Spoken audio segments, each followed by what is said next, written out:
नमस्कार. नर्मदे हर. माझी नर्मदा परिक्रमा .blogspot.com या संकेतस्थळाला वाहिलेल्या यूट्यूबच्या चॅनलवर आपल्या सगळ्यांचं स्वागत. लेखांक 159. हाथनोरा जैत नांदेनेर भारकतच्या गादरवास परिक्रमेतील सर्वात सुंदर काठाने प्रवास. शहागंज चिंचली सोडलं आणि मस्त किनाऱ्याचा रस्ता पकडला. इथून पुढे नर्मदा मैया उथळ आणि त्यामुळे वेगवान होत जाते. वाळूमुळे नर्मदा मातेचं पात्र बुजून उथळ झालंय. काठाकाठाने चालत बनेटा गाव पार केलं आणि एक मोठं झोकदार वळण घेत हाथनोरा या गावामध्ये आलो. इथं अतिशय सुंदर जागेवरती एक अप्रतिम आश्रम होता. या ठिकाणी अमावस्येचा भंडारा चालू होता. तो प्रसाद घेतला आणि नर्मदा मातेच्या काठाच्या बाजूला असलेल्या ठिकाणी येऊन बसलो. इथून नर्मदा मैया काहीच्या काही सुंदर आणि समान दिसत होती.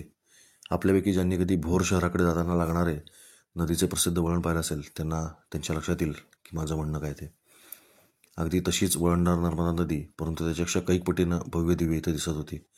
समोरचा किनारा वाळूचा होता. इथूनच प्रसिद्ध धनुष्यघाटाचं धनुष्य सुरू होतं.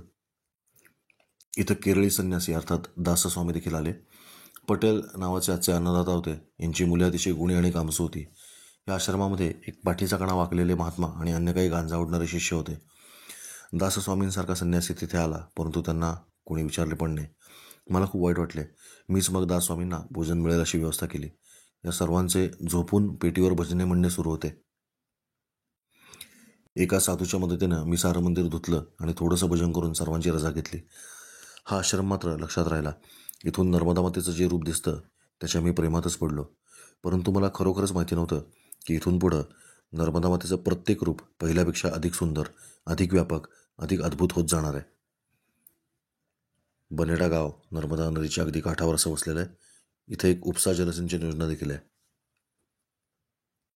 या चित्रामधल्या वरच्या तटावरून आपण चालतोय. खाली वाळूचा संचय झालाय, तो दक्षिण तट आहे. नर्मदा मातेला वेळोवेळी अशा विविध नद्या मिळत असतात. ही सुदान या गावापाशी एक नदी मिळाली आहे. हाथनोरा या गावाच्या इथे असलेला नर्मदा घाट आपण बघतोय. इथून थोडंसं पुढे गेले की नर्मदा मातेमध्ये सूर्यकुंड आहे.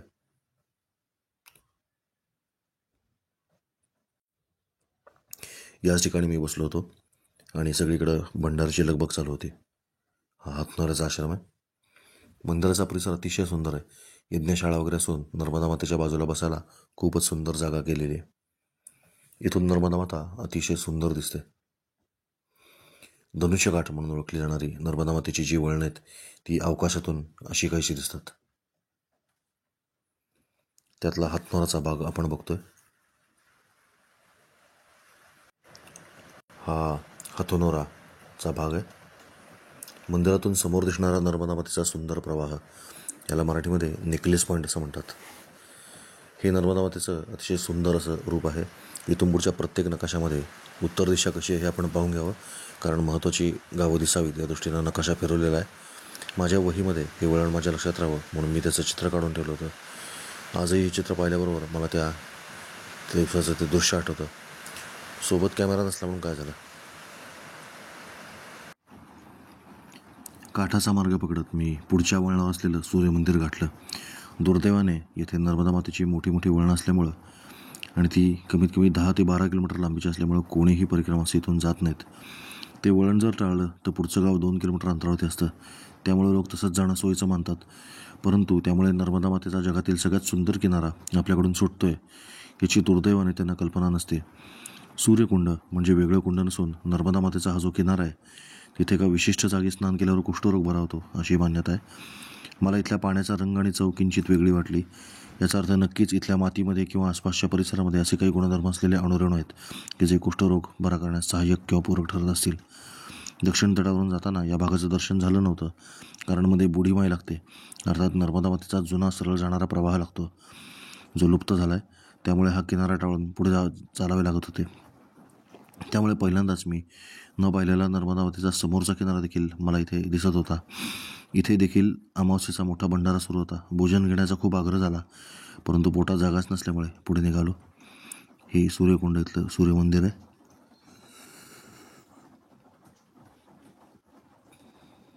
सूर्यमंदिराचं गर्भगृह, सूर्यमंदिराची कमान आहे. सरदार गाव देखील या सरदार नगर हे गाव देखील सिहोर या जिल्ह्यामध्ये येतं. जयाच्या अर्था एकची चक्रपाही, नसे भूमी आकाश आधार काही, असे सारथी पांगुळाच्या अर्थासी, नमस्कार त्या सूर्यनारायणासी. या आश्रमामध्ये भिंतीवर लिहिलेली सूर्याची नावं आहेत. मोहनदास बाबा गाजरवाले यांनी या मंदिराची निर्मिती केली असा शिलालेख इथं लावला आहे. घाटाकडे जाणारा रस्ता असा आहे आणि इथून पुढे अतिशय सुंदर असा किनारा चालू होतो. इथे काही साधू गांजा ओढत बसले होते. त्यातील एक जण मला म्हणाला की काठाने अजिबात जाऊ नकोस, भयंकर काटेकोटे असलेला मार्ग आहे. माझा ऐक, मी अमुक वर्ष याच काठावर राहतोय. मला एक क्षणभर वाटले की या माणसाचे आपण ऐकावे, परंतु आतून आवाज आला की काही नाही, काठाने चाल. आणि बघतो तो काय, आजपर्यंत मी चाललेला नर्मदा मातेचा सर्वात सुंदर किनारा या भागात होता. इथे काटेरी झुडूप काय एक काठासुद्धा नव्हता आणि चिखलगाळ वगैरे तर नावाला देखील नव्हते.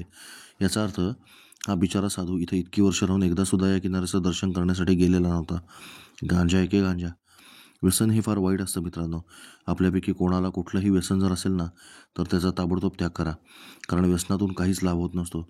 उलट हानी अशी होत असते की जी कधीच भरून निघत नाही. ज्यांना आत्मघात करून घ्यायला आवडतो अशा वृत्तीची माणसंच शक्यतो व्यसनाधीन होतात. प्रस्तुत लेखकाने आयुष्यात कधीही कुठलंही व्यसन केलेलं नाही आणि त्याचा मला कधीही काही तोटा झालेला नाही, त्यामुळे अनुभवावरून सांगतोय. या उलट व्यसनामुळे विविध प्रकारचे शारीरिक, मानसिक, आध्यात्मिक रोग झालेले किंबहुना स्वर्गवासी झालेले लोक देखील मी जवळून पाहिलेले आहेत. आता या साधूचेच उदाहरण पहा. साक्षात सूर्यकुंडावर राहत असून आणि नर्मदा मातेचा सर्वात सुंदर किनारा त्याला खुणावत असूनही हा कधी तिथं गेला नाही. त्यामुळे त्याच्या मनामध्ये असा भ्रम उत्पन्न आला होता की इथे जाण्यासाठी वाटच नसावी. हा भ्रम उत्पन्न करण्याचं काम व्यसन करते. यदा कदाचित तो शुद्धीवर राहणार असता तर नर्मदा मातेने त्याला लगेच बोलवून घेतले असते, परंतु तिलाच त्याला बोलवायचे नव्हते. घाई गडबड करणाऱ्या परिक्रमास्थींना सुद्धा नर्मदा माता तिच्या आशा ठेवणीतल्या जागा कधी दाखवत नाही, पुढे पाठवून देते. आणि जर व्यसनच करायचं ना तर मग शाळेत शिकलेला एक श्लोक मला आठवतो. व्यसनानि सन्ति बहुनी, व्यसनद्वयमेव केवलम व्यसनम, विद्याभ्यसनम व्यसनम अथवा हरिपादसेवनम व्यसनम. अर्थात या जगामध्ये अनेक प्रकारची व्यसनं आहेत, परंतु खरी व्यसनं दोनच. एक म्हणजे विद्याभ्यासाचं व्यसन, विद्याभ्यासाचं व्यसन आणि काहीतरी नवीन शिकण्याचा ध्यास लागणे हे व्यसन, आणि दुसरं म्हणजे हरिभक्तीचं व्यसन. या दोहोंपैकी कुठल्याही एका व्यसनामध्ये जर आपण व्यसनाधीन झालात तर आयुष्याचा उद्धार झाल्याखेरीज राहणार नाही.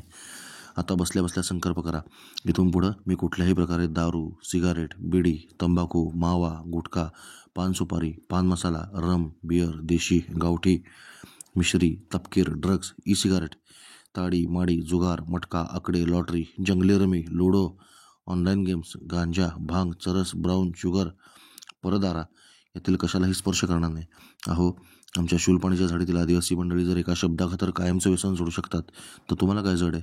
तिथे तर कुटुंब व्यसनमुक्त होत आहेत, अगदी आहारसुद्धा बदलत आहेत. आपण तर विवेकी माणसे म्हणून गणली जाता, मग असा अविवेक का बरं करावा. रामदास स्वामी मूर्खलक्षणे सांगताना म्हणतात, सप्तव्यसनी जयाचे म्हण तो एक मूर्ख. ही 7 व्यसनं कुठली? धर्मवीर छत्रपती संभाजी महाराजांचा बुधभूषणम नावाचा ग्रंथ आहे, त्यात त्यांनी व्यसनाधीनतेवर एक श्लोक टाकला आहे.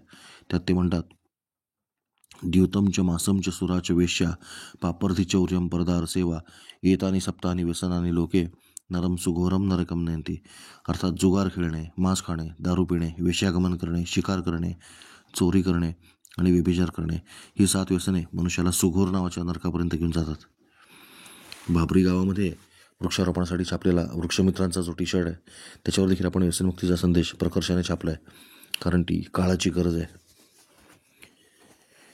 जे व्यसन करत नाहीत त्यांनी कृपया वाईट वाटून घेऊ नये, परंतु हजारातला एखादा वाचक जरी व्यसन करणार असेल तर त्यांच्यासाठी मी हे पोटतिडकीनं लिहितो आहे. मला सर्वांना एकच सांगायचं आहे, ज्यांना तंबाखूचं वगैरे व्यसन असेल ना त्यांनी एकदा खरोखरीच मुंबईच्या टाटा स्मारक कर्करोग रुग्णालयामध्ये जावं. हे आशिया खंडातलं सगळ्यात मोठं कर्करोग रुग्णालय आहे. माझ्या एका बहिणीवरील उपचारासाठी मी तिथे जाऊन राहिलो होतो, तेव्हा मी तिथली परिस्थिती जवळून पाहिली. सर्वाधिक तरुण रुग्ण तिथे रोज दाखल व्हायचे. सुमारे 500 तोंडाच्या कर्करोगाचे रुग्ण तिथे दाखल होतात. यातले 90% तरुण असतात. कोणाचे जबडे लटकलेले असतात तर कोणाचे तोंड फाटलेले, अक्षरशः बघवत नाही. बहुतेक लोकांना नळीने पातळ अन्न पोटात थेट घशात ओतावे लागते. ज्या तोंडाने अभिमानाने गुटखा चघळला आणि पचापच धरणी मातेवर थुंकलो त्या तोंडाची शेवटी अशी अवस्था होते. यातील बहुतांश लोकांचे असे मत असते की असे होणार आहे हे सर्वांना माहिती असते, तर आम्ही तंबाखूचे पदार्थ खाल्लेच नसते. ज्यांना व्यसन आहे त्यांनी खरोखरच एकदा मुंबईला टाटा मेमोरियल हॉस्पिटलची चक्कर मारून यावी. नाही व्यसन सुटले तर नाव बदलीन. म्हणून पुन्हा एकदा सर्वांना हात जोडून विनंती करतो, कृपा करून कुठलेही व्यसन करू नका. परिक्रमेमध्ये पिपरहा नामक मुक्कामावर मला भेटलेले महान संन्यासी स्वामी सदाशिव नित्यानंदगिरी तथा चंगाबाबा नंतर स्वतः परिक्रमेला गेले तेव्हा घरोघर आपली झोळी पसरून व्यसनाच्या पदार्थांची भिक्षा मागायचे आणि सांगायचे की आजपासून तुझे व्यसन तुम्हाला अर्पण केले. त्यांच्या परिक्रमेमध्ये त्यांनी हजारो लोकांना व्यसनमुक्त केले. त्याचे व्हिडिओज आपण यूट्यूबवर बघू शकता. बघा, जो गधे भी नाही खाते व अभि त्याग दो असं म्हणत स्वामीजींनी या माणसाकडनं काढून घेतलेला मावा गुटखा. हे चित्र आहे महाराष्ट्रातल्या एका मुलाचं ज्यानं गुटखा सोडला. आपल्या परिक्रमेदरम्यान चंगाबाबांनी शब्दशः हजारो लोकांचं व्यसन सोडवलं आणि ते नर्मदा मातेच्या साक्षीने तिच्या समोरच त्यांना शपथ घालायचे की तुला नर्मदा मातेची शपथ आहे, तू पुन्हा गुटखा खाऊ नकोस. आपल्याला असं काही करायची गरज नाही, परंतु वाचकांपैकी ज्यांना व्यसन असेल त्यांनी आपणच नर्मदा मातेला सांगून असा संकल्प करावा की आतापासून मी व्यसन करणार नाही. व्यसन करायची इच्छा झालीच तर तुझ्या नामाचा जय जयकार करेन, नर्मदे हरचा पुकारा करेन. नर्मदे हर, नर्मदे मेव व्यसन हर. हे नर्मदा माते माझं व्यसन दूर कर. व्यसन या शब्दाचा दुसरा अर्थ संकट असा आहे. ती खरोखरीच तुम्हाला संकटातून दूर करेल. विषयांतर झाले त्याबद्दल क्षमा असावी, परंतु मनापासून सांगावेसे वाटले म्हणून हा विषय मांडला. हे पाहून एका जरी व्यक्तीचं व्यसन सुटलं तरी या लेखन प्रपंचाचं सार्थक झालं असं मानावयास हरकत नाही. नर्मदे हर. चला पुढे. फार सुंदर किनारा होता, जोगदार वळण होतं. माझ्याजवळचं पिण्याचं पाणी संपलं होतं, परंतु इथं उथळ किनारा असल्यामुळं काठावरचं पाणी थोडंसं गढूळ होतं. तहान फार लागली होती. वाळूतून चालताना उष्णता जास्त जाणवते. शरीरातलं पाणी लवकर कमी होतं. एका झोपडीमध्ये वाळू काढून दमलेले 7-8 लोक पाठ टेकून पडले होते. मी त्यांच्याजवळ पाणी मागितलं. त्यांच्यातला एक जण चटकन उठला आणि डोंगा घेऊन नर्मदा मातेच्या प्रवाहाच्या मधोमध गेला आणि माझ्यासाठी ताजं ताजं पाणी घेऊन आला. कोण असता हो तुम्ही? त्याला मला सरळ नाही म्हणता आलं असताना. तोही दमलेलाच होता ना. परंतु नर्मदा खंडातील लोक असा शहरी विचार करत नाहीत. सेवा परमो धर्म हा, सर्व्हिस बिफोर सेल्फ. स्वतःच्या आधी दुसऱ्याची सेवा हा त्यांच्या जगण्याचा बाणा. जीवभावे शिवसेवा हे त्यांच्या जगण्याचं सूत्र आहे. परिक्रमावासींची निरंतर निर्लोभ सेवा हे त्यांच्या जगण्याचं सार आहे. त्यानं पाणी आणेपर्यंत मी बाकीच्या पांडुब्यांशी गप्पा मारत बसलो. त्यातील बरेचसे 35 ते 40 वर्षांचे होते व सर्वांना नातवंडे होती. होय 40 वर्षांचे आजोबा. तुम्ही बरोबर ऐकलेत. ते म्हणाले, आमच्या भागामध्ये 20पर्यंत लग्न झाले नाही तर मुलामुलीमध्ये काहीतरी गडबड आहे असं मानले जाते. त्यामुळे 40पर्यंत आजोबा होणे स्वाभाविकच आहे. कुणाला काय वाटवं आणि ते वाटू देत, परंतु मी या मताचा 100% समर्थक आहे. कारण मी जे काही अल्पसे जग पाहिलं आहे त्यात मला लवकर लग्नाचे अनेक फायदे लक्षात आलेले आहेत. उशिरा लग्नाचे तोटे त्यात अनुस्यूत आहेत. कसंही सांगतो, कोल्ह्याला द्राक्ष आंबट या न्यायाने उशिरा लग्न करणारे त्या गोष्टीचं समर्थन करतात. आपले लग्न ठरले नाही याचे शल्य मनात कुठेतरी असतेच. असो, निसर्गाच्या नियमाने चालावे हे उत्तम. इथे एकाकडे स्मार्टफोन होता. त्याला माझा फोटो काढायचा होता. तुम्हाला सांगितल्याप्रमाणे खेड्यापाड्यामध्ये छोटी बातमीसुद्धा सगळ्यांना माहिती असते. त्याप्रमाणे कदाचित त्याला त्याच्या मित्रांना दाखवायचं असेल की आज मला अमुक बाबाजी भेटला होता, परंतु त्याचा फोटो हरत होता. त्याचा फोटो म्हणून मी त्याच्या मोबाईलवर एक फोटो काढून दिला. मी मित्राचा नंबर त्यावर सांगितला आणि त्यावर फोटो आणि लोकेशन पाठवायला सांगून दिला आणि पुढे निघालो. हाच तो फोटो आहे. माझ्यासाठी पाणी घेऊन आलेला महामानव मागे उभा आहे. सोबत त्याचा विवाहित मुलगा उभा आहे, ज्याला 2 मुलं आहेत. त्या सर्वांना जेव्हा मी शहरातली सरासरी लग्नाचं वय सांगितलं तेव्हा सर्वांना आश्चर्याचा धक्काच बसला. ते म्हणाले, एवढ्या उशिरा लग्न करण्यापेक्षा न केलेलं उत्तम. आणि मला ते खरोखरच पटलं. असो, आठवलं म्हणून सांगितलं. त्या सर्वांचे आभार मानून पुढे निघालो. क्षणभरच सावलीमध्ये बसल्यामुळं खूप मोठा श्रमपरिहार झाला आणि पुन्हा एकदा पायानं गती दिली. पायानं गती देण्याचं सोपं साधन म्हणजे नाम. हाथोनोरा ते सरदारनगर हे अंतर 2 किलोमीटर आहे, परंतु मी जोगीनारा निवडला होता त्यामुळे मला साधारण 10-12 किलोमीटर नर्मदा मातेच्या काठाने चालायला मिळालं. अनेक गोष्टी पाहायला मिळाल्या, शिकायला मिळाल्या, अनुभवायला मिळाल्या. सर्वसामान्य मनुष्याला वाळूतून चालणे 2 प्रकारे त्रासदायक होते. एक तर अंतर वाढते आणि दुसरं म्हणजे वाळू चालताना तुमची आर्थिक शक्ती काढून घेते. तुमची अर्धी अधिक शक्ती काढून घेते. त्यामुळं चालायला दुप्पट शक्ती लागते आणि गती निम्मी होऊन जाते. परंतु तुम्ही बैयाच्या जवळून चालात की तुम्हाला चालण्यायोग्य पट्टा मिळतो. पूर्वी देखील मी एका ठिकाणी सांगितलं आहे त्याप्रमाणे पायाखालची वाळूचा रंग बघत चालायचं. रंग पांढरा आहे तोपर्यंत बिंदास चालावे. रंग काळपट झाला की याचा अर्थ खालून ओढा वाहतोय. इथं तुमचा पाय कमीत कमी 1 फूट आत जाणारच. त्यासाठी तयार राहायचं आणि आनंद घ्यायचा. आयुष्य म्हणजे संकटांची मालिका नसून संकटांच्या मालिकेवर मात करण्याचा आनंद आहे. संकटांच्या मालिकेचं दुःख मानणं देखील शक्य आहे आणि प्रत्येक संकटावर आपण मात कशी केली याचा आनंद व्यक्त करणं देखील शक्य आहे. मग आनंदच घेत चलावं ना. बरेचदा आपण बाहेर निघतो आणि अचानक पाऊस येतो. आपण भिजू लागतो. अशा वेळेस बरेचदा आपली चिडचिड होते. आता पाऊस पडणे तर आपल्या हातात नाही, पाऊस पाडणे तर आपल्या हातात नाही आणि थांबवणं तर त्याहून नाही. मग अशा वेळी आपलं बालपण आठवावं आणि लहानपणी पावसात कसा आनंद घ्यायचा तो आठवावा. मला आठवतं आहे, एकही पाऊस मी सोडलेला नाही. पाऊस आला की मी अंगणात पळालोच. मग आपलं हे बालपण आपण, आपला हा मुक्त स्वभाव, आपला हा मोकळेपणा आपण काळाच्या ओघात हरवला तर नाही ना, ह्याचा प्रत्येकाने आपला आपला शोध घ्यावा. आणि अगदी प्रॅक्टिकल भाषेत बोलायचं तर सध्या पर्याय नाही, त्यामुळे पावसाला शिवाय घालण्यापेक्षा पावसात भिजण्याचा आनंद घ्यावा. आणि हो, आपल्यातलं हरवलेलं मूल जागा करण्याची एकही संधी सोडू नये बरं का. कारण लहान मुलांच्या डोक्याला ताण कमी असतो आणि ते अधिक निरागस निष्पाप असतात. त्यामुळे लोक तुम्हाला बालिश म्हटले तरी चालेल, परंतु तुमच्या डोक्यातला ताण कमी होतोय हे काय कमी आहे? तमिळनाडूमध्ये अत्यंत दुर्मिळ असलेल्या पावसामध्ये आपल्या मुलासोबत खेळताना प्रस्तुत लेखक आपल्याला दिसत आहेत.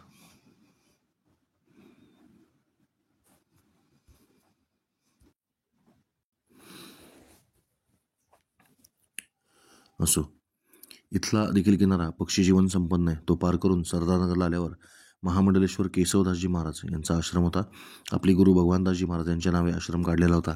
हे एक राम मंदिर होतं. सरदारनगर खालसा असं या त्यांच्या आखाड्याचं नाव होतं. मी आतमध्ये गेलो तेव्हा बरेच शिष्य इकडे तिकडे फिरत होते. माझं अतिशय थंड स्वागत झालं. म्हणजे मी नर्मदे हरसाचा पुकारा केल्यावर कोणीच प्रतिसाद दिला नाही. एका बाजूला केशव महाराज, केशवदास महाराज त्यांच्या सिंहासनावर बसले होते आणि समोर भक्तमंडळी येऊन बसली होती. मी जाऊन त्यांना दंडवत प्रणाम केला आणि नर्मदेहर म्हणालो. बरेच लोक असल्यामुळं मी मागं जाऊन बसलो. तिथे एक कूलर होता. त्याची हवा लागेल असं मी बसलो, जेणेकरून आलेला घाम निघून जाईल आणि थोडं थंड वाटेल. महाराज माझ्यावर जोरात ओरडले, अक्कल नाही आहे क्या, कूलर के सामने क्यों बैठ गए? याचं उत्तर खरोखरच माझ्याकडं नव्हतं. याचं उत्तर खरं तर फार सोपं होतं. माणूस कूलरसमोर कशासाठी बसतो? हवा खाण्यासाठीच ना. बरं, हा कूलर त्यांच्या दिशेला पण लावलेला नव्हता. एकूणच त्या खोलीतली हवा गार करण्यासाठी लावला होता. मी उठून उभा राहिलो आणि महाराजांची क्षमा मागितली आणि हातानेच पुढे निघण्यासाठी आज्ञा मागितली. महाराजांनी लगेच आज्ञा दिली. वास्तविक त्यावेळेस सर्वांना चहा वाटप चालू होते. महाराज मला म्हणू शकत होते की चहा पिऊन जा, परंतु तसं काही ते म्हणाले नाहीत. मी देखील तशी अपेक्षा ठेवली नव्हती. शांतपणे मी माझी जोडी उचलली आणि पुढे चालू लागलो. अशा वेळी शक्यतो शिष्यमंडळी येऊन अडवतात, परंतु तसंही काही झालं नाही. मला मजा वाटली. प्रचंड दमलेला असताना स्वतः नाव वलवत वाहत्या प्रवाहाच्या मध्यभागी जाऊन माझ्यासाठी पाणी आणणारा केवट माझ्यासमोर तरळला. त्याला देखील मी मनोमन नमस्कार केला. तो देखील देवाचंच एक रूप आणि हे देखील देवाचंच रूप. नानाविध रूपांनी नटलेला भगवंत विविध प्रकारे आपली परीक्षा बघत असतो. खरं तर संध्याकाळ झाली होती. परवानगी मिळाली असती तर या आश्रमामध्ये मुक्काम करता असता, परंतु नर्मदा मातेची तशी इच्छा नसावी. आपण बघतोय हातनूर ते सरदारनगर हे अंतर सरळ आता गोलाकार वळणावरून गेलं की खूप मजा येते. हे महंत केशवदासजी महाराज सरदारपूर महंत तरुण होते, तेजस्वी होते. काही सत्संग लाभावा अशी माझी इच्छा होती, परंतु कदाचित नर्मदा मातेची तशी इच्छा नव्हती. इथे सगळ्या वयोगटातले त्यांचे अनेक शिष्य राहतात. साधूकडे नेहमीच दर्शनार्थींचा राबता असतो. परिक्रमासींचं इथले नियम थोडेसे कडक आहेत आणि मला कुठेही मास्क लावण्याची बळजबरी कोणी करताना दिसलं की आवडायचं नाही. कारण आतासुद्धा कदाचित मास्क न लावल्यामुळे मी बाबांनी पुढं पाठलं असावं. कारण मठात गेल्या शिष्यांनी मला मास्क लाव म्हणून सांगितलं होतं. कुठल्याही गोष्टीचा कार्यकारणभाव कळल्याशिवाय आणि पटल्याशिवाय आपण काही ते करत नसतो. हा या गुरुजींचा कुंभमेळ्यातला तंबू आहे. सरदारनगरचा नर्मदा नदीचा किनारा खूप सुंदर आहे. आश्रमाची भव्य वास्तू बाहेरून अशी दिसते. आता मी पुन्हा एकदा किनारा पकडला. माझ्यापुढं काय वाढून ठेवलं याची मला कल्पनाच नव्हती. इथे नर्मदा माता एक आतलं वळण घेते. त्यामुळे मुख्यमंत्री शिवराजसिंह चौहान यांचं जन्मगाव जैत जरी समोरचं असलं तर तिथपर्यंत जाण्याचा मार्ग हा अक्षरशः उभा कडा आहे. 80 ते 85 अंशाचा कडा आहे. मी मात्र मनोमन ठरलं होतं की काही झालं तरी नर्मदा मातेचा किनारा सोडायचा नाही. त्यामुळे मी याच मार्गाने यायचं ठरवलं. हा संपूर्ण टापून निर्मनुष्य होता. सडक मार्गे जैतगाव 4-5 किलोमीटर दूर होतं आणि या मार्गाने 1 किलोमीटर. काठावर 1-2 मला सांगितलं की इथून रस्ता नाही, परंतु मैया सांगत होती की ये आहे रस्ता. पायाखाली छोटीशी पायवाट होती. ती एका ठिकाणी संपली आणि उभा कडा सुरू झाला. आता मात्र 1 पाऊल ठेवता येईल एवढीच पायवाट होती. जरा भिंतीकडे पाठ केली तर झोळी त्या गाळवाळूच्या भिंतीला झटकायची आणि खाली पडण्याची भीती वाटायची. नर्मदा मातेतून वाहत आलेली काटेरी झाडझुडपं खाली साठली होती. त्यामुळे चुकून माकून पायाखालची माती तुटली आणि नर्मदा माते मी जर पडलो तर पाण्यात न पडता काट्यामध्ये पडणार होतो. अशा भयानक परिस्थितीमध्ये मी अडकलो, परंतु हळूहळू पुढे जात राहिलो. एक क्षण मात्र असा आला की आता पुढे जायला जागाच नाही, कारण पाय ठेवायला जागा नाही. मी नर्मदा मातेपासून सुमारे 30 मीटरवर होतो आणि वरती किती अंतरावर जमीन आहे याचा काही अंदाज लागत नव्हता. पाण्यामध्ये एकही नावाडी नव्हता. पुढे जावे की मागे यावे काही कळेना. इतक्यात माझे लक्ष एका हालचालीकडे गेले. माझ्यापासून थोड्या अंतरावर एक माकड याच उभ्या भिंतीवरून झाडांची मुळे पकडत चाललेले दिसले. याचा अर्थ इथे झाडांची मुळे आहेत. मी माझ्या शेजारची माती पाहू लागलो. थोडीशी उपमुळं दिसली. हाताने उकारल्यावर मोठे मूळ हाताला लागले. ते मूळ हाताला लागल्याबरोबर माझा आत्मविश्वास दुणावला. त्या मुळीच्या सहाय्याने मी अजून 4 पावले पुढे गेलो आणि दुसरे मूल पकडले. असे करत करत मी अजून 100 फूट अंतर पार केलं. अर्थातच हे पार करताना माझा घाम निघाला होता, परंतु पर्याय नव्हता. अजूनही खाली काटे दिसत होते. माझ्या वहीमध्ये मी या कड्याचं चित्र काढून ठेवले. पाय ठेवण्यासाठी मी पायानं करून जागा तयार करत होतो. क्षणभर असं वाटायचं की परत फिरावं आणि मागं जावं, परंतु उलटा वळण्यासाठी सुद्धा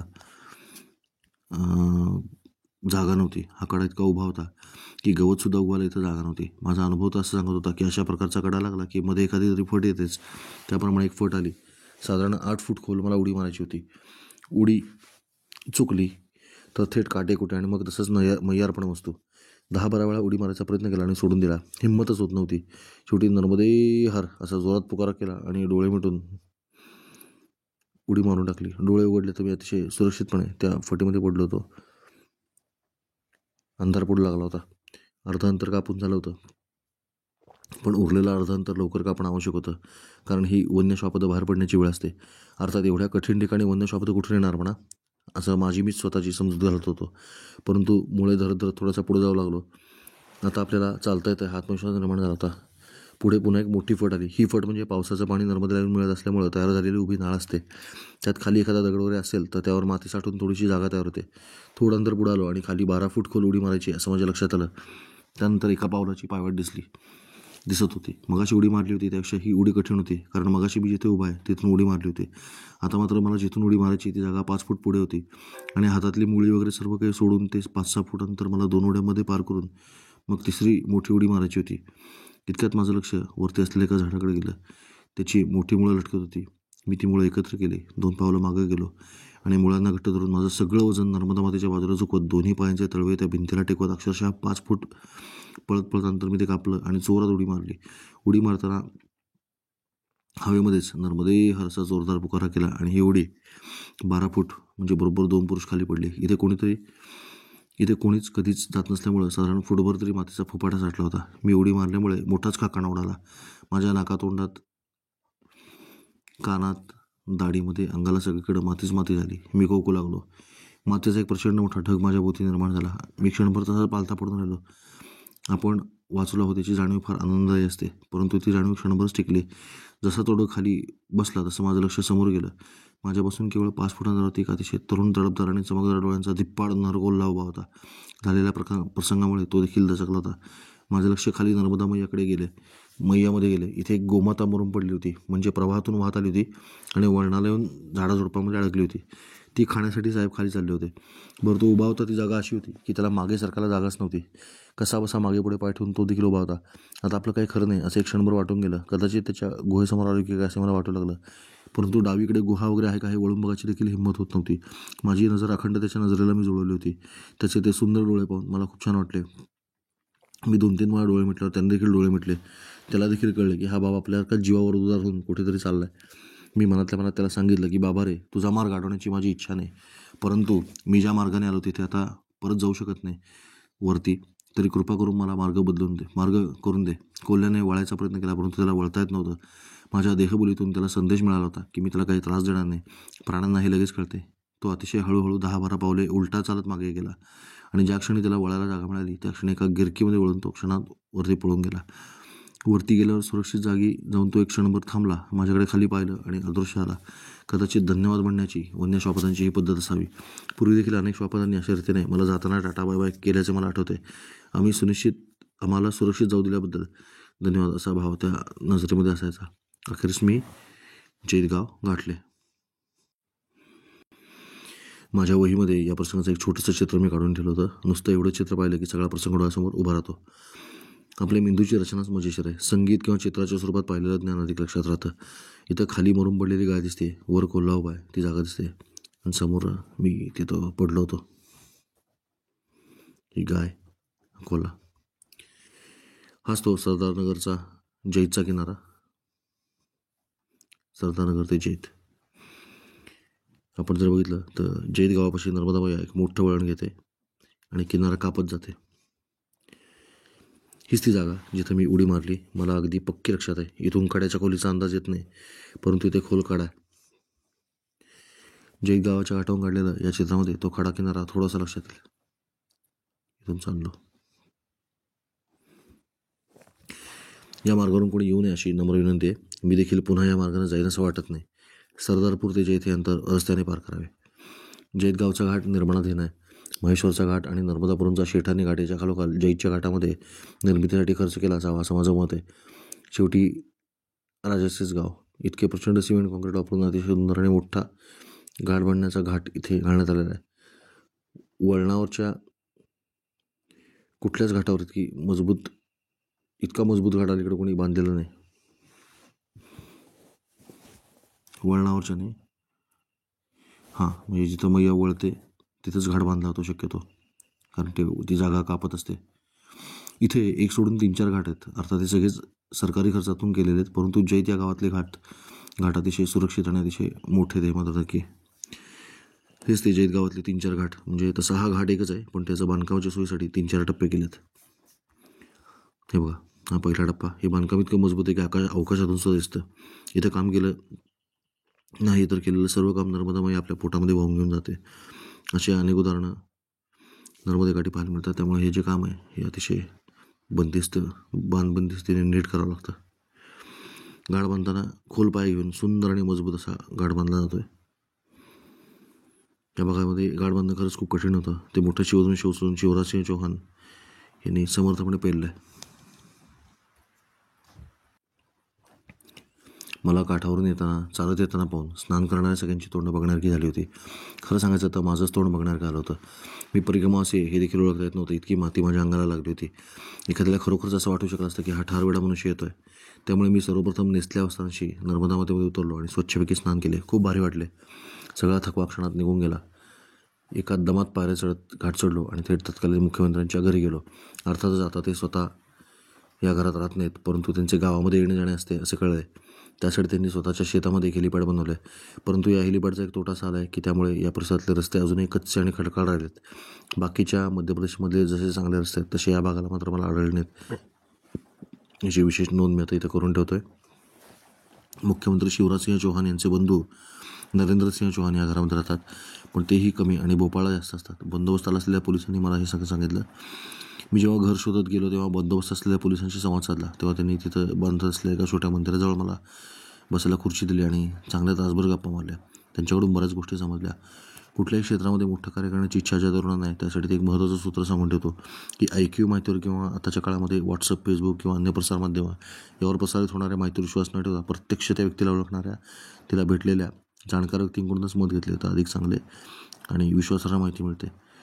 संघटनेचे सगळ्यात महत्त्वाचं सूत्र आहे. आज नरेंद्र मोदी नावाचा कार्यकर्ता इतक्या मोठ्या पदावर कशामुळे गेला, त्याच्यामागे त्यांची ही सवय आहे. तळागाळातल्या माणसांपासून संघटन करायला त्यांनी सुरुवात केलेली असल्यामुळं आज ते या उंचीवर पोहोचू शकले आहेत. त्यांच्या हाताखाली काम करणारा सगळा कर्मचारी वर्ग देखील तळागाळातून वर आलेला आहे. थोड्या वेळाने मुख्यमंत्र्यांचे अजून एक भाऊ आणि पुतणे तिथे आले. हे चक्क म्हशीचे दूध काढून त्याचे रतीब घालायला निघाले होते. इतकी साधी माणसं बघून मला खरंच खूप भारी वाटलं. त्यांना देखील मी खास जैत गावामध्ये राहायला आलो हे ऐकून बरं वाटलं आणि माझी मनोमन तशी इच्छा खरोखरच होती. मी माझ्या पुस्तकामध्ये 2-4 दिवस अलीकडे जैत इथं जायचं आहे असं लिहून ठेवलं होतं. ही सगळी माणसं फार साधी आहेत. कोणी शेती करतं तर कोणाचं किराणा मालाचं दुकान आहे. सणवार असेल तेव्हा मुख्यमंत्री हेलिकॉप्टरने येतात, जवळच्या शेतामध्ये उतरतात. मुख्यमंत्र्यांचं घर पण खूप साधं होतं. फक्त घराच्या वरती वायरलेस कनेक्शनचा एक अँटेना लावला होता, ज्याच्यावरून पोलिसांचा चालता बोलता किंवा वॉकी-टॉकी चालायचा. तत्कालीन मुख्यमंत्री शिवराजसिंह चौहान हे क्षत्रिय किरात समाजाचे असल्यामुळे त्यांना आपल्या घराजवळच क्षत्रिय किरात समाजाची धर्मशाळा बांधली होती. इथं परिक्रमावासींची उतरण्याची व्यवस्था ते करतात. मालवीय नामक अजून एकाची धर्मशाळा इथं जवळच आहे. अतिशय सुंदर असं महाकालेश्वराचं मंदिर देखील आहे. मुख्यमंत्र्यांची धर्मशाळा इथं नुकताच येऊन राहिलेला एक अडखळत बोलणारा साधू सांभाळत होता. इथं देखील 2 भंडारे सुरू होते, म्हणजे रात्री भंडारा करण्यासाठी स्वयंपाकाची लगबग सुरू होती. आसपासच्या गावात राहणारे किरात क्षत्रिय समाजाचे अनेक लोक इथं येऊन राहिलेले होते. कमीत कमी 20-1 कुटुंब तिथं असावीत. 2 वेगवेगळे गट होते आणि माणसं वाढल्यामुळं मधूच एका वडाच्या झाडाखालच्या पारावरती मी आसन लावलं. साधूसाठी करतल भिक्षा तरुतल वासहा यासारखं सुख काही असत नाही. अर्थात हाताच्या उंजळीत मावेल अशी भिक्षा मागून घेणे आणि झाडाखाली झोपणे. वा, सुख सुख म्हणजे अजून काय असतं. दोन्ही बाजूच्या लोकांनी मला जेवणासाठी बोलवलं. मी त्या सगळ्यांना असं सांगितलं की मी मध्ये पारावर जेवायला बसणार आहे, तुम्हाला जे हवं ते मला आणून वाढा. हळूहळू त्या परिसरात खेळणारी सगळी छोटी मुलं माझ्याभोवती गोळा झाली. एक एक करून इतकी मुलं मला चिकटली की हल्ल्यास सारविनात. मग मी त्यांना गमतीदार गोष्टी सांगू लागलो. मला भेटलेल्या कोल्ह्याची गोष्ट सांगितली, नर्मदा मातेच्या गमती सांगितल्या. माझी एक गोष्ट संपली की मुलं अजून सांगा असं मागं लागायची. जगाच्या वाटेवर कुठे जा, मुलं सारखीच. अक्षरशः कोरड्या स्पंजासारखी त्यांची अवस्था असते. कितीही पाणी होता ते पिऊन टाकतात. मुलांना भरपूर चित्रे काढून दिली. जो मिळेल तो कागद आणि जी मिळेल ती वस्तू मुलांना आणून देत होतो आणि त्यावर चित्र काढून घेत होतो. कागद संपल्यावर मुलांनी अंगावर चित्र काढून घेतली. मी नेहमी म्हणतो की ते लोक फार पुण्यवान आहेत की ज्यांना लहान मुलांबरोबर काम करायची संधी मिळते. लहान मुलांच्या मध्ये राहिलं की सगळा थकवा निघून जातो. आजकाल लोकांना ताणतणाव, डिप्रेशन वगैरे येतं. याचं कारण घरात कमी असलेली लहान मुलं हेच आहे. पूर्वी घरामध्ये कायम लहान मुलं असायची, त्यामुळे मोठ्या माणसांना ताणतणाव, डिप्रेशन कधी यायचं नाही. आणि जर फार तणाव आलाच तर एखाद्या मोठ्या पोराला बदडलं की तो निघून जायचा. आपलं बालपण आठवून पहा, तुम्हाला पटेल मी काय म्हणतो ते.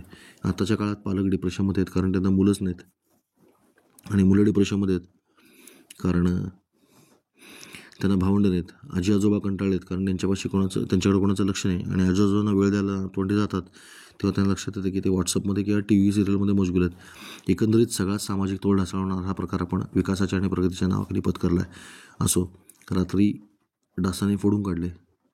तसंही झाडाजवळ डास जास्त असतात. इथं राहणारा साधू फार सेवाभावी होता. आठवडाभर राहा असा आग्रह मला करत होता, परंतु चातुर्मास जवळच चालला होता. त्यामुळे मला पुढे जाणे आवश्यक आहे हे मी त्यांना समजावून सांगितले. आश्रम नदीपासून तसा आतमध्ये असल्यामुळे स्नानासाठी पहाटे लवकर उठून लांब जावे लागे. परंतु भीतीदायक गतीने वाहणाऱ्या नर्मदा मातेमध्ये स्नान करून खूप आनंद मिळाला. या भागामध्ये नर्मदा मातेची गती कल्पनेपेक्षा खूप जास्त आहे. वरून पाणी संत असते, परंतु पाण्यात उतरलं की कळते की प्रवाहाला भयंकर गती आहे. पोहायला न येणाऱ्या माणसाला चुकून जर तोल गेला तर त्याला सावरता येणार नाही,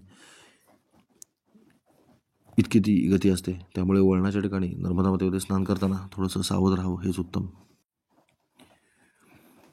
हे आहे शिवराजसिंह चौहान यांचं साधंसं घर. त्यांच्या घरापेक्षा खूप मोठी घरं या गावामध्ये आहेत. त्यांनी सुरू केलेल्या नक्षत्राला मामा नक्षत्र असं देखील लोक म्हणतात प्रेमाने. लाल खूण आहे ना, ते शिवराजसिंह चौहानचं घर आहे. घर किती साधं आहे पहा. डंपरचा धक्का लागून घराचा एक तुकडा तुटला आहे, तो देखील दुरुस्त केला नाही. घराच्यावर पांढरा अँटेना दिसतोय, तो वायरलेस कम्युनिकेशनचा अँटेना आहे. हे घराचं अंगण असून इथे एका मंदिराचं बांधकाम सुरू होतं आणि आज इथे तसंच दिसतंय. म्हणजे बहुतेक मंदिर पूर्ण झालं नाही. याच्या सावलीमध्ये एक पोलीस आणि मी खुर्ची टाकून बसलो होतो. इथे मामा वरचीवर येतात. त्यांनी आपल्या मूळ गावाची आणि ग्रामीण संस्कृतीची नाळ अजून तोडलेली नाही, आणि हेच त्यांच्या यशाचं गमक आहे. गावातल्या अनेक लोकांशी मी गप्पा मारल्या. ते सगळ्यांना नावाने ओळखतात. नातवंडांची पण नावं त्यांना पाठवत. तसेच ते बिंदास कुठल्याही घरामध्ये जातात येतात. गावामध्ये आल्यावर त्यांचा मी मुख्यमंत्री असा कुठलाही आविर्भाव नसतो. अर्थात हे सगळंच त्यांच्या त्या काळातलं आहे. आता शिवराजसिंह चौहान हे केंद्रीय कृषी मंत्री आहेत.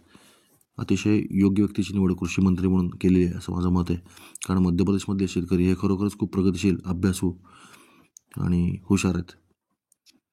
विशेषतः नर्मदा मातेची त्यांच्यावर अशी काही विशेष कृपा आहे की त्यांना वाटेल ते प्रयोग करून बघता येतात. त्यामुळे जिथल्या एका गावाच्या एका झाडाला अनेक लोंबे लागलेले आपल्याला सहज पाहायला मिळतात. नर्मदा मातेची सुपीक गाळमाती आणि अप्रतिम रेवाजल, अजून काय पाहिजे. हेच ते क्षत्रिय किरात समाजाचं अन्नक्षेत्र. आणि बाहेर दिसणारा जो पार आहे ना, त्याच पारावरती मी झोपलेलो होतो. पिंपळाचा पार आहे, क्षमा करा मी वडाचं म्हटलं. पूजा अर्चा करून पहाटे लवकर प्रस्थान ठेवलं. दिवस मोठा झाल्यामुळं सकाळी लवकर उजाडायचं. वाटेमध्ये एका तरुण साधूने सुंदर चहा करून बाजला. एका दगडाखाली त्याने तपस्या चालवली होती, म्हणजे दगडाखाली घळ तयार झाली होती. तो अशा बाहेर ठिकाणी राहत होता की जिकडे कोणीच येणार नाही. मला पाहून त्याला खूप आनंद झाला. कुठे कुठे दऱ्याखोऱ्यामध्ये लोक जाऊन बसलेत. हे पाहून खरंच आश्चर्य वाटतं. रामदास स्वामी यांचं वर्णन करून ठेवतात. ते म्हणतात, किती दासते तापसी तीर्थवासी, गिरीकंदरी भेटी नाही जनासी. माझ्याकडून असं काहीच घडत नाही, म्हणून मग ते म्हणतात, परस्तावलो म्हणजे पश्चाताप झाला. परस्तावलो कावलो तप्त झालो, तुझा दास मी व्यर्थ जन्मासी आलो. माझी अवस्था देखील अशीच होती. आधी मी शेतातून किनारा धरला, परंतु वाट नव्हती. मग जंगल शेत असा एक मार्ग शोधून काढला आणि नारायणपूरला आलो. इथं अतिशय सुंदर मंत्र म्हणणाऱ्या एका गुरुजींनी मला नाही नको म्हणताना बळेच तख्तावर बसवलं आणि एका मात्राने चहा आणून दिला. त्या तख्तावर बसल्यावर माझी अवस्था आळूच्या पानावर पडलेल्या पाण्याच्या थेंबासारखी झाली होती. त्यावर मी बसलो तर होतो, परंतु त्या सुखासनाचा स्पर्श मला नकोसा होत होता. नर्मदाबाई माझी परीक्षा बघत होती की हा त्या तख्तावर आरामात बसतोय की अवघडत बसतोय. सुखासन मिळाल्यावर सुखावतोय की सावध होतोय. गुरुजी गेल्यावर मी चटकन चहाचा कप घेऊन जमिनीवर बसलो आणि मग मला बरे वाटते. जमिनीवर ठेवलेली वस्तू कधीही स्थिर राहते. जितकी वर जाईल तितकी अस्थिरता वाढतच जाते. थोडं पुढे गेल्यावर एका यादवाने घरी नेऊन निरसं दूध पाजलं. या भागात सगळ्या यादव लोकांची वस्ती जास्त आहे. दूरवर कुठेतरी भजन चालू आहे असा आवाज येत होता. आवाजाच्या रुखाने गेलो तर रामकिशन यादव नामक एका रेवा भक्ताच्या घरी अखंड नर्मदे हरचा जप चालू होता. गंमत म्हणजे हा जप करण्यासाठी सगळी लहान मुलं बसली होती. अतिशय सराईतपणे माईकवर ही मुले जप करत होती. विशेष म्हणजे नर्मदे हर या महामंत्राला वेगळ्या वेगळ्या चाली लावून ते अतिशय तन्मयतेनं गात होती. एक बहीण भावाची जोडी तर फारच सुंदर चालीमध्ये जप करत होती. इथे पेटी ढोलक अशी सगळी वाद्य ठेवली होती आणि मुलेच ती वाजवत होती. एकदा आपल्या जपाला बसलेली मुलं ही 4-4 तास जप करत होती. मी थोडा वेळ ढोलक वाजवला. काही वेळाने ढोलक वाजवणार आल्यावर मी टोपी वाजवली, जपही केला. पेटी वाजवली, क्षमा करा, जपही केला. खूप आनंद मिळाला. विशेषतः 6 ते 10 वयोगटातील लहान लहान मुलं डोळे मिटून पूर्ण तन्मयतेने यज्ञाच्या घशाच्या शिरा ताणून नर्मदा मातेला आळवताना पाहून इतकं समाधान वाटतं की काय सांगू. एक परिक्रमावासी आल्यामुळं सर्वजण खुश झाले. मुलांच्या उपजत वृत्तीतून काही जणांनी माझ्या जोडीतली माझी नर्मदा मैया शोधून काढली आणि ती सगळ्यांनाच खूप आवडली. नर्मदा मातेचा जप चालू असताना साक्षात नर्मदा माता तिथे प्रकट झाली हे पाहून परिसरातल्या अनेक बायका तेथे आल्या आणि त्यांनी नर्मदा मातेचं औक्षण केलं. मला जेवण करण्याचा आग्रह सुरू झाला होता, परंतु आता माझ्याकडे खरोखरच खूप कमी दिवस उरले होते. जरा देखील मागं पुढं झालं तर चातुर्मास करायला लागणार, म्हणून मी नकार दिला आणि पुढच्या कामाला लागलो. हे आहे नारायणपूर. इथे नांदनेरसमोर सरळ रस्त्यामध्ये 3 किलोमीटरवर आहे, परंतु मी काठ पकडला. या काठाने 12 किलोमीटर अंतर पडतं. परंतु हा मैयाचा आजवरचा सगळ्यात सुंदर, सुरेख, सर्वात रमणीय असा काठ निघाला. अमावस्या असूनही कोणीही स्नानासाठी आलेलं नव्हतं. समोरून बुढी मैया गेली असल्यानं आणि कापलेला उभा काठ असल्यामुळं समोरून देखील कोणी आत जात नाही. त्यामुळे कारण इथं वाळूच वाळू आहे. मी नर्मदा मातेचं जल आणि वाळू जिथे भेटते अशा पट्ट्यावरून अनवाणी चालायला सुरुवात केली. नर्मदा मातेच्या पाण्याच्या लाटांमुळे वाळूमध्ये 3-4 थर झालेले दिसतात. यातल्या सगळ्यात खालच्या थरावर मी चालत होतो. याच्या खाली मात्र उभी भिंत असते. त्यामुळे तुम्ही तुमचा दंड जो आहे तो परिक्रमेमध्ये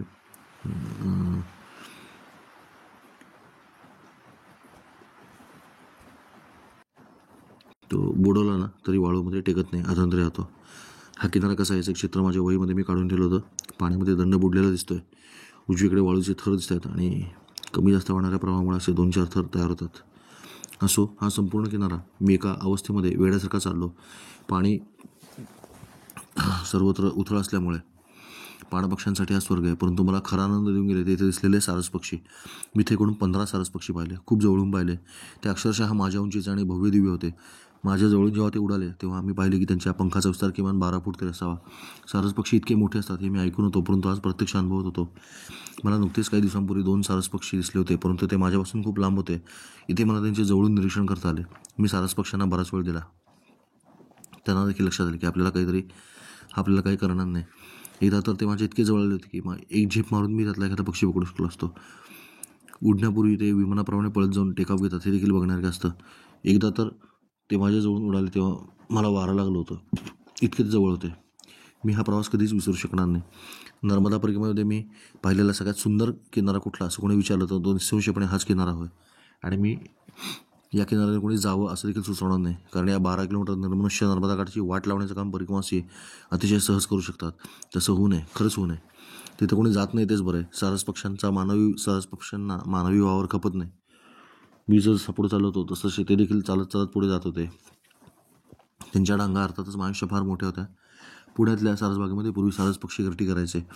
आज तिथे सारस फक्त बागेच्या नावात उरला आहे. मला आनंदाचे भरते तेव्हा रे जेव्हा मी सारसांचे नृत्य पाहिले. सारस पक्षाचे नृत्य ज्याला पाहायला मिळाले त्याच्यासारखा भाग्यवान तोच. हे दृश्य इतकं बघण्यासारखं असतं आणि इतकं सुंदर असतं की तुम्हाला शब्दामध्ये सांगू शकत नाही. सारस पक्षी हा जोडीदाराप्रती असलेल्या प्रेमासाठी आणि निष्ठेसाठी प्रतीक म्हणून ओळखला जातो. भारतातून ही निष्ठा जशी कमी होत चालली आहे त्याचबरोबर हा पक्षी देखील त्याचमुळे कमी होत चालला की काय असं कोणाला असं वाटतं.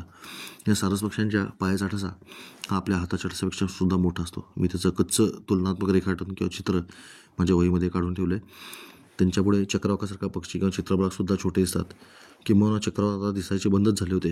काय काय असे विचारत आपले स्वागत करणारे चक्रवाक किंवा आला आला असे म्हणून उडून जाणारे हे सुंदर पक्षी बहुतेक स्थलांतर करून विणीच्या अंगामासाठी आपल्या मूळ गावी अर्थात सायबेरियाला गेले असणार. स्थलांतरित पक्ष्यांची उडण्याची क्षमता किती असते याचा अंदाज आपल्याला लावता येत नाही.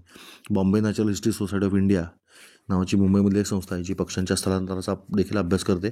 अनेक वर्ष चालू आहे. पक्ष्यांना रेडिओ टॅग लावणे किंवा रंगीत फिती पायाला बांधून त्याच्या स्थलांतराचा अभ्यास करणे ही पद्धत गेली अनेक दशके या संस्थेतले शास्त्रज्ञ करतात. त्यांना नुकतंच एक आश्चर्यकारक त्यांना निरीक्षण बघायला मिळालं. ब्लॅक टेल्ड गॉडवीट नावाचा एक टिटवीपेक्षा थोडासा मोठा पक्षी आहे. हा सायबेरिया ते भांडूप हे अंतर म्हणजे 10,000 किलोमीटरचं अंतर आहे. 3 दिवसामध्ये उडून आला आहे. 10,000 किलोमीटर अंतर कापण्यासाठी या उलेशा पक्ष्याने फक्त 3 दिवसाचा वेळ घेतला. म्हणजे केवळ स्थलांतरित पक्षीचे असं आटचाट काहीतरी करू शकतात. सध्या जगभरातल्या पक्षी जीवनामध्ये या 3 दिवसाच्या प्रवासाची चर्चा चालू आहे. छोट्या छोट्या पक्ष्यांमध्ये जर एवढी ताकद असेल तर सारस पक्षी तर किती मोठे किती महान असतील याची आपण कल्पना करू शकता. देवाने अतिशय वेळ घेऊन कष्टपूर्वक या पक्षाला बनवलं असं वाटतं. सारस पक्षाचा तुलनात्मक आकार कळावा म्हणून ही चित्र आहेत. सारस पक्षाची उंची 5 फूट 11 इंचापर्यंत सहज असते. सारस पक्षाचा पंख विस्तार पाहताना अखिलेश भाई यादव हेच ते जगप्रसिद्ध नृत्य सारस पक्ष्यांच्या जोडीचं अंतिम असं अप्रतिम असं नृत्य चाललं आहे. हे नृत्य तासनतास पाहत बसावं असं वाटतं. याच्यामध्ये विविध प्रकारच्या गिरक्या उड्या घेत असतात. त्याचं पादनृत्य पाहण्यासारखं असतं. विशेषतः पंखाचा फुलोरा करून मानवर करून जेव्हा सारस पक्षी उभा राहतो तेव्हा ते दृश्य अविस्मरणीय असतं. विविध प्रसंगी सारस पक्ष्यांचे फोटो काढणाऱ्या सगळ्या छायाचित्रकारांचे मी आभार मानतो.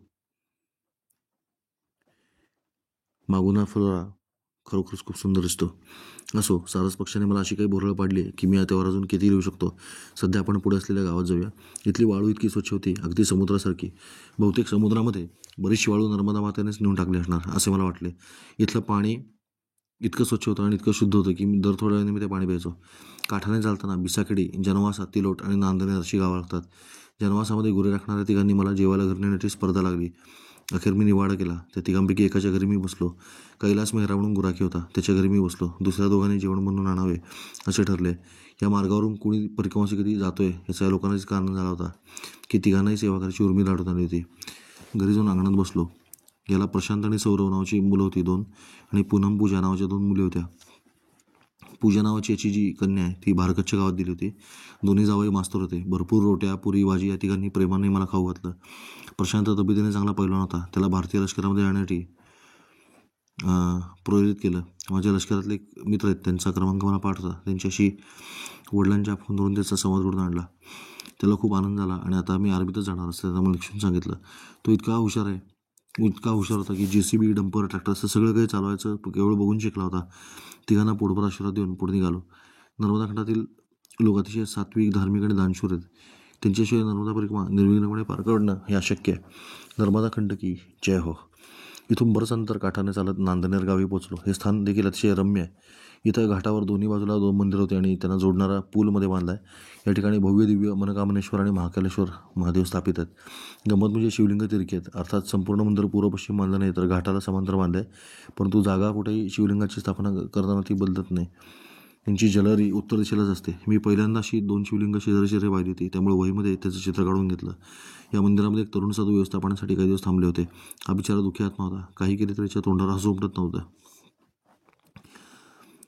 वयस्कर साधू त्रस्त दिसला तर आपण समजू शकतो, पण कारण शारीरिक व्याधींचा त्रास जाणू शकतो. परंतु तरुणांनी तोंड वाकडं केलं की वाईट वाटतं.